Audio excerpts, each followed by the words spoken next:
le Shinjinmei, il y a une phrase qui dit « Le deux dépend de l'un. Ne vous attachez même pas à l'un. » Alors en général, tous les poèmes écrits par les patriarches, ça c'est écrit par Sosan, le troisième patriarche chinois.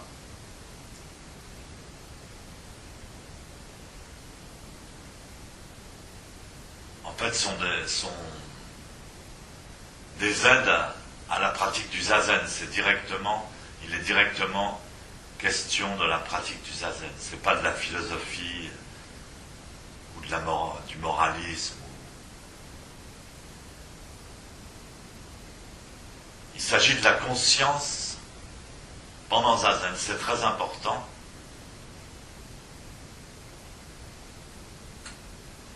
Évidemment, après, ça a une répercussion sur notre vie quotidienne. Ça doit trouver un écho dans la vie quotidienne et ultimement dans la manière de solutionner des problèmes importants de conscience. Alors, pendant le zazen, le fait de prendre une position, la position des Bouddhas, c'est très important.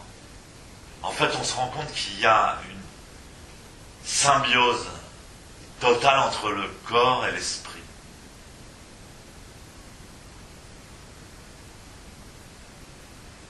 Et en fait, on exprime autant par le corps que par la pensée ou par l'esprit. Donc, si on tend un muscle, ça change notre conscience. Pour ça que le zazen, l'enseignement du zazen, passe totalement par le corps et par une posture qui apparemment est très simple et finalement, est très simple aussi.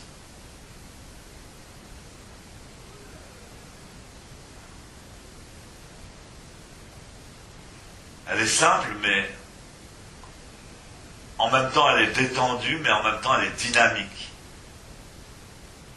Et donc, la position des mains, la position des épaules, la position de la tête, tout ça, ça a une incidence profonde sur le psychisme et sur la conscience.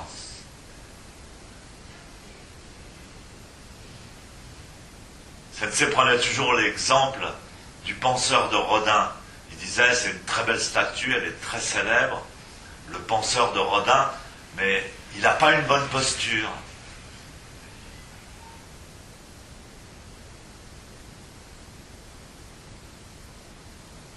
La posture de Zazen est beaucoup plus impressionnante. Et la pensée du Zazen est complètement différente de la pensée du penseur de Rodin, qui tient son coude appuyé sur le genou et le menton reposant sur son poing et qui est en train de penser.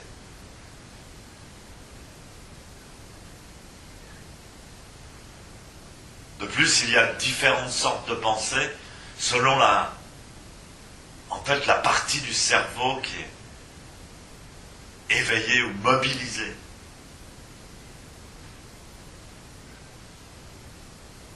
On pense aussi avec la nuque, avec l'arrière de la tête. On ne pense pas seulement avec le cerveau frontal. Tout ça, c'est très important, ce positionnement. De la même manière, Maître Deshimaru parlait beaucoup de la position des mains, l'expression des mains. Les mains expriment toujours quelque chose de très important. On a déjà fait des études sur le comportement des présidents de la République pendant leur discours et qu'est-ce qu'ils faisaient avec les mains. Et effectivement, si vous serrez le poing, vous exprimez fortement par exemple une pensée agressive ou une pensée combative pour le moins. Donc ça a une très, très grande corrélation entre ce qu'on fait avec ses mains et le cerveau. Elles sont complètement reliées au cerveau. Alors dans la posture du zazen, on met beaucoup d'attention dans la posture des mains. Et les mains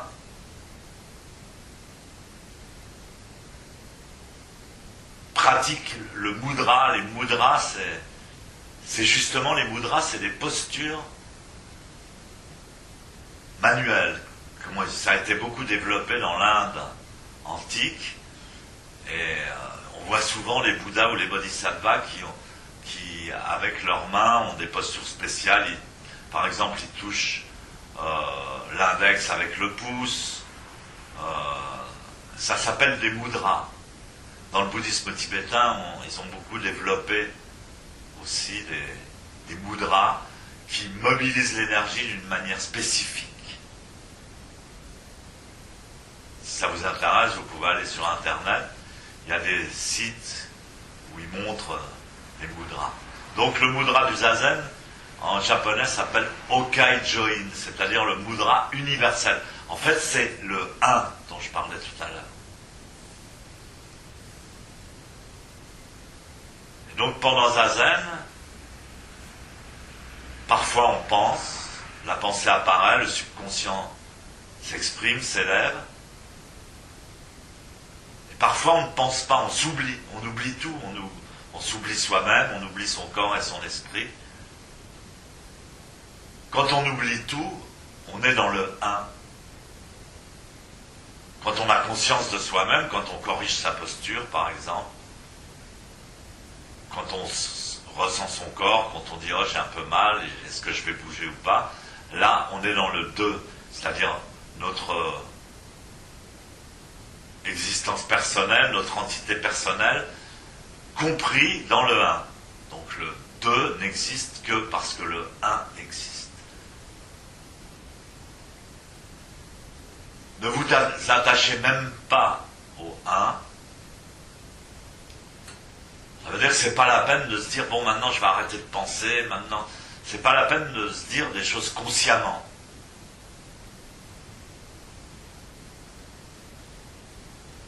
C'est pas la peine de s'attacher au 1. Il faut laisser les choses se faire naturellement, inconsciemment, automatiquement. Et pour les débutants, de revenir au point important de la posture.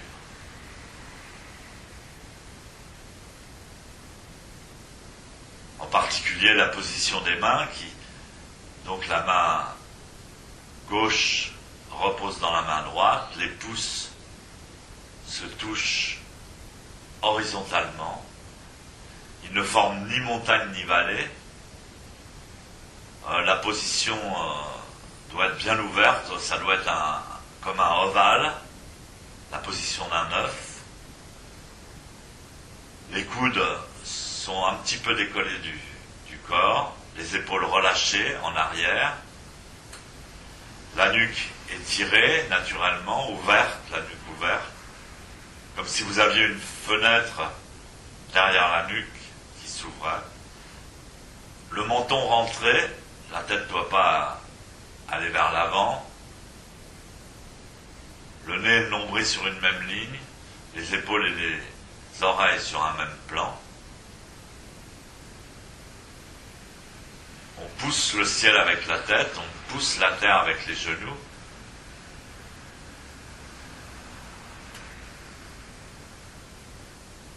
On tend la taille.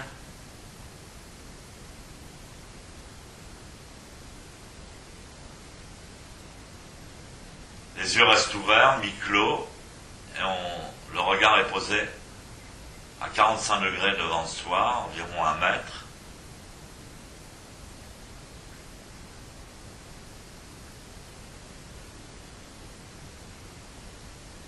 On respire la bouche fermée, par le nez naturellement.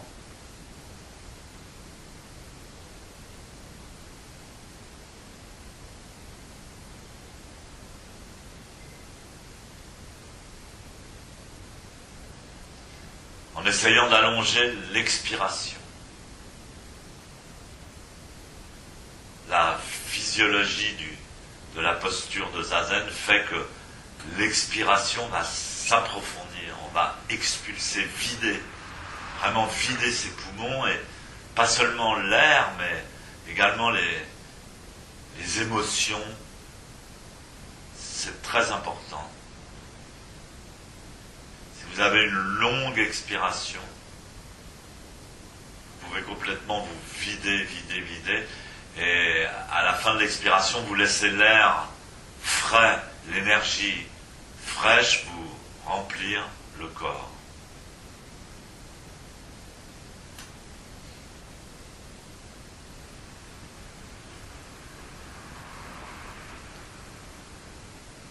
Vous observez votre respiration comme qui ressemble aux vagues qu'il y a quand la mer est calme. Les vagues qui s'allongent dans le sable. Puis parfois il y a des vagues un peu plus grosses qui vont un peu plus loin. Puis après la mer se retire, c'est l'inspiration, à nouveau l'expiration. Ça doit être complètement naturel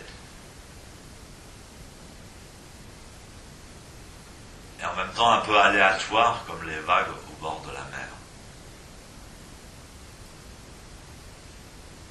C'est en même temps régulier et en même temps irrégulier, il y a les deux. Pour revenir au rythme de la nature. Il n'est pas carré, il est harmonieux.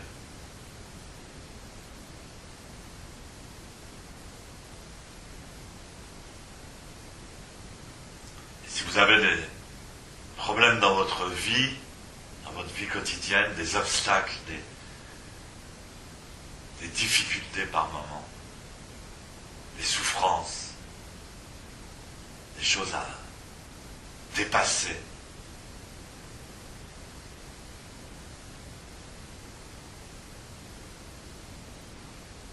Des angoisses à surmonter. Tout le monde en a. Cette posture de Zazen vous donnera de la force.